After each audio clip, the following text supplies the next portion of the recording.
Well, good morning, guys. I want to show you a new product I have, and I'm going to show you how I'm soaking the leaves. So this is a new sifter I got, and I'm going to tell you all about it, and I'm going to show you how to use it. That'll be coming up, but for now, I'm going to take you to the leaves.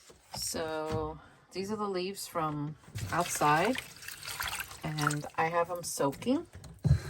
I soak them usually in hot water. In case there's anything living in there, it'll die.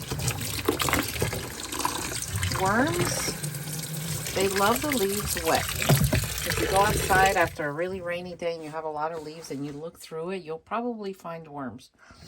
I have crumbled up the leaves and put them in dry, but they really prefer it this way. If I have the time, I do this. If not, I just do it dry. And then this is a little chunk of mosquito dunk.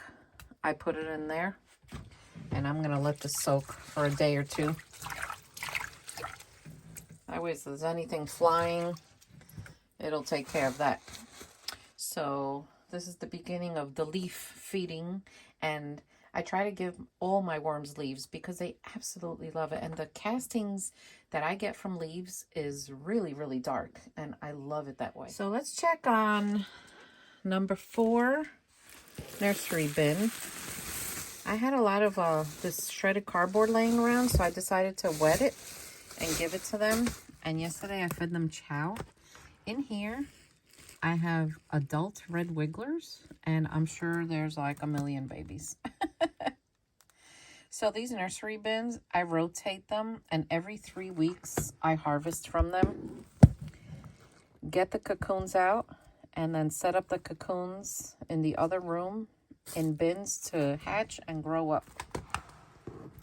And it's all been cycling through, which so far so good, you know.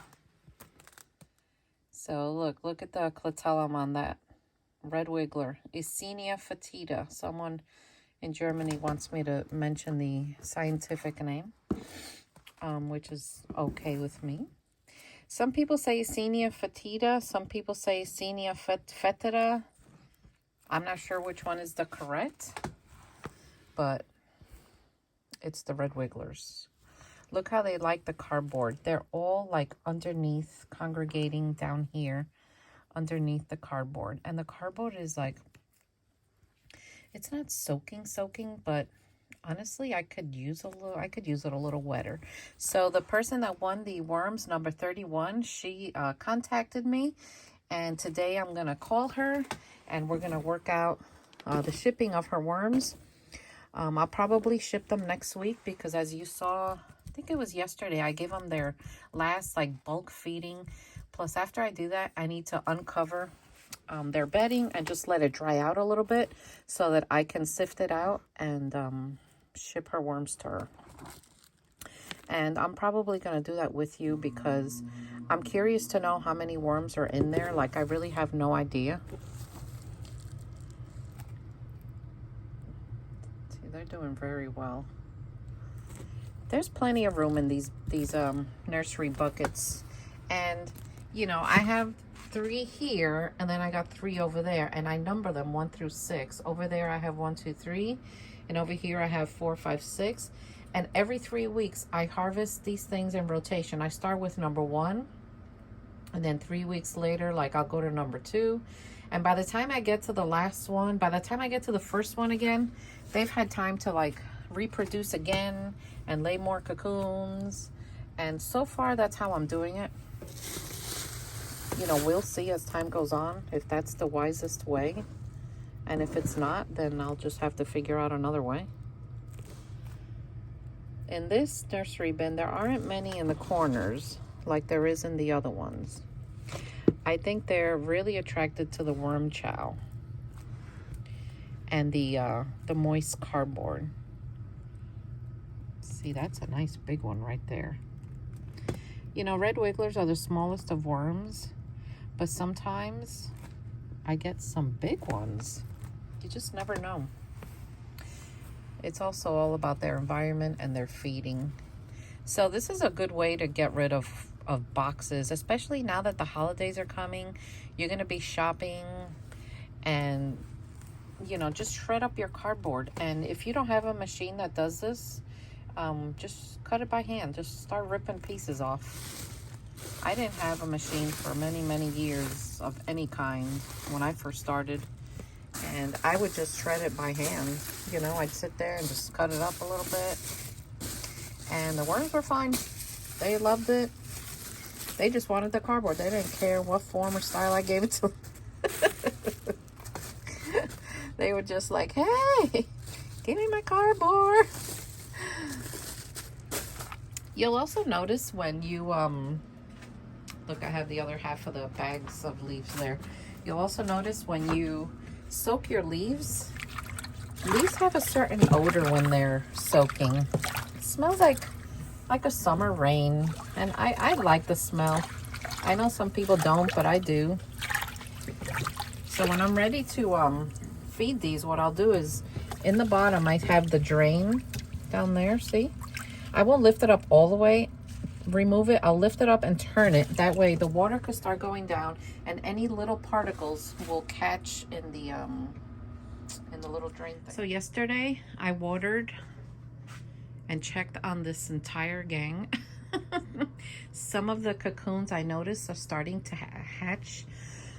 Excuse me. Some of the cocoons are starting to hatch, and it's funny because some of the ones that I thought would hatch already haven't, and the ones that I thought would hatch later are hatching. So I don't know what that's about. I think it's just nature doing its thing. It also could be this vent up here.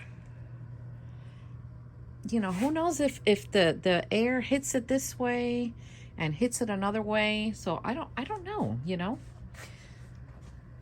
I'm just grateful that I'm able to have this room and have them inside, because it would be a little harder if they were outside, even though I would love to try this in my garage with red wigglers, because I know that in the winter here they're going to be able to withstand the cold in there, because it's hit, I think about 30 degrees is the lowest that I measured. Look, the nursery bin, I gave them some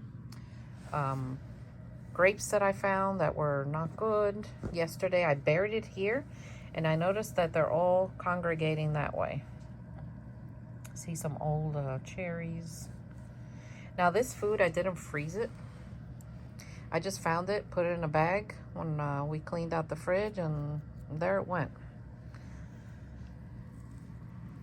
Sometimes worm farming, look at them all here. You just can't overthink it. If you overthink it, you're gonna complicate things, and you're gonna give yourself a giant headache. And then you're not gonna enjoy it anymore, and that's what we don't want.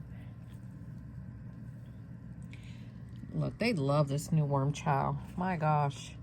It's the Garden and Worm Lady premium blend. I have it on my website.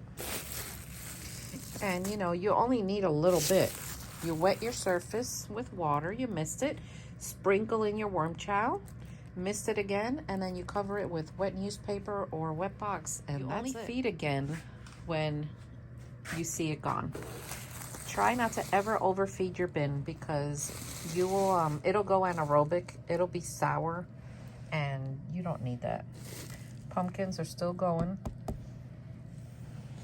We are still going down here with the pumpkins. So I'll keep you updated with the leaves. Leaves are a great resource to feed if you can get them. If you want to buy them from me, I have them on my website. And believe it or not, someone last year offered to buy them from me, and that's why I put them up there. And this lady's been enjoying the leaves because she can't get them where she is, or can't get the quantity. So this is what we're doing today. And I told you about my ingredients in the worm chow, that I add beetroot, right? Yeah, I know. I add beetroot powder because it's nutritious for them. And some people might say, oh, that's a waste. I don't think it is. It's a vitamin for them. And they absolutely love it. Because I can tell, because they're gobbling it up. Believe me, if they didn't like something, they would not even go near it. I've seen worms eventually eat something, but not dig in right away. And it's been like citrus and pineapple. They'll eventually go there, but it takes them a bit. So I don't think they're crazy about those things because it's kind of acidic, you know. So anyway, this is what we're up to today. I will keep you updated with the leaves and my new sifter that I'm excited about, and I'll tell you all about that and where it came from, and then we're gonna try it out together. So that's exciting. All right, guys, so like and subscribe, give me that thumbs up, share my videos to your friends, social media, check out my other channel, The Composting Worm Lady, and I'll see you all next time. Take care.